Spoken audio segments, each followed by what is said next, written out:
Bismillahirrahmanirrahim. Assalamualaikum warahmatullahi wabarakatuh. Alhamdulillahilladzi ja'ala Ramadhana syahrus siyam min sya'airil Islam. Asyhadu an la ilaha illallah wa asyhadu anna Muhammadan abduhu wa rasuluhu la nabiyya ba'dah.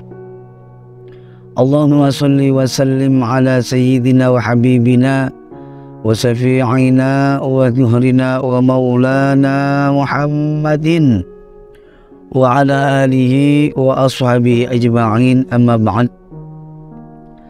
Alhamdulillah, puji syukur kehadirat Allah Subhanahu wa taala atas limpahan dan nikmatnya yang telah diberikan kepada kita, sehingga kita pada hari yang mulia ini kita senantiasa diberikan kenikmatan sehat wal afiat, nikmat panjang umur, sehingga kita dapat senantiasa melaksanakan ibadah-ibadah yang senantiasa diperintahkan oleh Allah Subhanahu wa taala. Mudah-mudahan rangkaian ibadah yang kita kerjakan pada hari ini senantiasa diijabah dan diterima oleh Allah Subhanahu wa taala. Amin. Amin ya rabbal alamin. Kedua kalinya sholawat bertangkaikan salam kita limpah curahkan kepada junjungan kita Paduka Alam, junjungan baginda Nabi Muhammad SAW beserta keluarganya, para sahabatnya dan umatnya yang setia hingga akhir zaman. Mudah-mudahan kita mendapatkan syafaatul ijma di hari kiamat nanti. Pemirsa Al-Siddiq TV yang dirahmati Allah Subhanahu wa taala, pada kali ini kami akan bercerita tentang kisah Nabi Allah Ismail alaihissalam, yang mana kita tahu Nabi Allah Ismail alaihissalam ini sangat berjasa untuk perkembangan Islam, yang mana kita tahu dengan kisahnya beliau ini yaitu berkorban dan ibadah haji ke tanah suci Mekah. Pada hari ini kami juga sedikitnya akan memberikan penjelasan tentang bahwa asal mulanya turunnya perintah kita untuk berkurban dan juga untuk melaksanakan ibadah haji. Baiklah pemirsa Al-Siddiq TV yang dirahmati Allah Subhanahu wa taala, bahwa kita tahu Nabiullah Ismail alaihissalam ini adalah merupakan anak pertama dari Nabi Ibrahim dengan ibunya yang bernama Siti Hajar. Nabi Ismail ini adalah sosok anak yang sangat soleh karena selalu taat kepada Allah Subhanahu wa taala. Dan kelahirannya Nabiullah Ismail ini adalah salah satu jawaban yang dari Allah yang selalu dipanjatkan oleh Nabiullah Ibrahim alaihissalam. Nabiullah Ismail alaihissalam ini Allah menyebutkan di dalam Al-Quran ini sebanyak 12 kali. Bahkan menurut salah satu riwayat lain ya, bahwa umur dari ibunda Siti Hajar pada waktu itu adalah 100 tahun, yang mana pada saat itu mengkaruniai Nabiullah Ismail alaihissalam dan juga kedua anaknya yaitu Nabiullah Ishak alaihissalam. Dari keturunan Nabiullah Ismail inilah nantinya akan lahir Nabiullah Muhammad SAW. Sementara dari keturunan Nabi Ishak nantinya akan lahir 15 nabi. Salah satunya adalah Nabi Isa alaihissalam. Karena itulah Nabiullah Ibrahim alaihissalam ini akhirnya dijuluki oleh ahli sejarah itu bahwa Nabiullah Ibrahim adalah bapaknya para nabi. Pemirsa Al-Siddiq TV yang dirahmati Allah Subhanahu wa taala, bahwa awal mulanya anjuran kurban ini sewaktu Nabiullah Ismail alaihissalam ini mencapai usia remaja. Nabi Ibrahim alaihissalam ini pada waktu itu mendapatkan mimpi bahwa ia harus menyembelih Ismail putranya, dan mimpinya seorang nabi adalah salah satu dari cara turunnya wahyu Allah Subhanahu wa taala. Maka perintah Nabi Ibrahim alaihissalam ini pun akhirnya disampaikan dan disampaikan mimpinya ini kepada Nabi Ismail untuk melaksanakan perintah Allah Subhanahu wa taala untuk menyembelih Ismail alaihissalam. Pada waktu itu apa yang dikatakan oleh Nabi Ismail alaihissalam dikisahkan bahwa di surat As-Saffat ayat 105, tatkala Nabi Allah Ibrahim alaihissalam berkata untuk menerangkan tentang mimpinya itu, digambarkan di dalam surat As-Saffat bahwa Nabi Allah Ibrahim berkata kepada anaknya, "Hai anakku, sesungguhnya aku melihat dalam mimpi bahwa aku menyembelihmu, maka pikirkanlah apa pendapatmu." Dan Ismail pun menjawab, "Wahai bapakku, kerjakanlah apa yang diperintahkan kepadamu.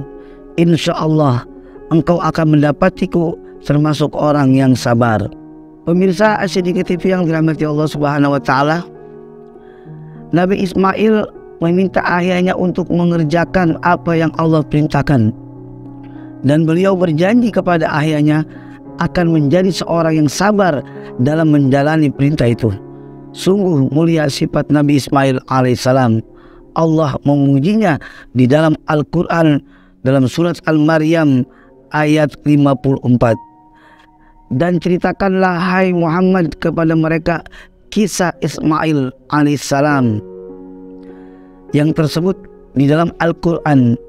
Sesungguhnya ia adalah seorang yang benar janjinya, dan dia adalah seorang Rasul dan Nabi. Nabi Ibrahim lalu membaringkan anaknya dan bersiap melakukan penyembelihan. Nabi Ismail alaihissalam pun siap mentaati instruksi ayahnya, Nabi Ibrahim alaihissalam. Dan Nabi Ismail pun nampak menunjukkan keteguhannya, ketaatannya, dan kesabarannya mereka dalam menjalankan perintah itu. Saat itu Nabi Allah Ismail hendak mengayunkan pisaunya yang sangat tajam. Allah Subhanahu wa taala menggantikan tubuh Nabi Ismail alaihissalam itu dengan dengan seekor kambing atau kibas yang gede dan luar biasa, yang gemuk, yang jantan, yang itu berasal dari surga, yang berwarna putih, bermata bagus dan bertanduk. Dan Allah menggantikan Nabi Allah Ismail dengan seekor kambing yang sangat bagus yang datangnya dari surga. Di dalam surat As-Saffat juga dikatakan bahwa Allah Subhanahu wa taala berfirman, "Hai Ibrahim, sesungguhnya kamu telah membenarkan mimpi itu. Sesungguhnya yang demikian itulah kami memberikan balasan kepada orang-orang yang berbuat baik. Sesungguhnya itu benar-benar suatu ujian yang nyata, dan kami tebus anak itu dengan seekor sembelihan yang besar." Hadirin As-Siddiqiyah TV yang dirahmati Allah Subhanahu wa taala, kejadian tersebut merupakan suatu mukjizat dari Allah Subhanahu wa taala yang ditegaskan bahwa perintah pengorbanan Nabiullah Ismail alaihissalam itu hanyalah suatu ujian bagi Nabi Ibrahim alaihissalam. Dan Nabi Ismail sampai sejauh mana cinta dan ketaatan mereka kepada Allah Subhanahu wa taala. Ternyata keduanya tulus dalam ujian yang sangat berat itu. Nabi Ibrahim alaihissalam telah menunjukkan kesetiaan yang tulus dengan mengorbankan putranya untuk berbakti melaksanakan perintah Allah Subhanahu wa taala. Sedangkan Nabi Allah Ismail alaihissalam tidak sedikit pun dan tidak gentar dan tidak ragu atau bimbang dalam menjalankan perintah Allah Subhanahu wa taala dengan menyerahkan jiwa raganya untuk dikorbankan kepada orang tuanya. Nah, dari situlah kita bisa melihat bagaimana asal muasal permulaan sunnah berkurban yang dilakukan oleh umat Islam pada setiap hari raya Idul Adha di seluruh dunia. Yang selanjutnya, pemirsa As-Siddiqiyah TV, bahwa kita akan menerangkan bagaimana sejarahnya air Zam-Zam. bahwa disebut pada waktu itu kelahiran Nabi Allah Ismail alaihissalam, Allah Subhanahu wa Ta'ala memerintahkan Ibrahim untuk pergi membawa Hajar dan Ismail ke Mekah. Maka Nabi Ibrahim memenuhi perintah Allah dan ia pun pergi membawa keduanya ke Mekah di dekat tempat yang nantinya akan dibangunkan Ka'bah. Tak lama setelah sampai di sana, Nabi Ibrahim meninggalkan Siti Hajar dan Ismail di tempat tersebut dan ingin kembali ke Syam. Ketika Hajar melihat Nabi Ibrahim pulang, maka Hajar segera mengejarnya dan memegang baju sambil berkata, "Wahai Ibrahim, kamu mau pergi kemana? Apakah kamu tega meninggalkan kami di lembah yang tidak ada seorang manusia pun dan tidak ada sesuatu apapun ini?" Hajar terus mengulang-ulang pertanyaan dan berkali-kali hingga akhirnya Ibrahim tidak boleh lagi kepadanya. Akhirnya Hajar bertanya, "Apakah Allah yang memerintahkan kamu atas semua itu?" Ibrahim menjawab, "Ya." Hajar pun berkata, "Idzan la yadhiyaqna." Kalau begitu Allah tidak akan melantarkan kami. Setelah Nabi Allah Ibrahim pergi, lama-kelamaan air susu Siti Hajar mengering akibat dirinya kurang asupan dan makanan dan minuman. Nabi Ismail yang masih bayi itu pun mulai rewel karena merasa lapar dan haus. Pada saat itu pun Siti Hajar mendatangi Bukit Sofa dan juga gunung yang paling dekat dengannya.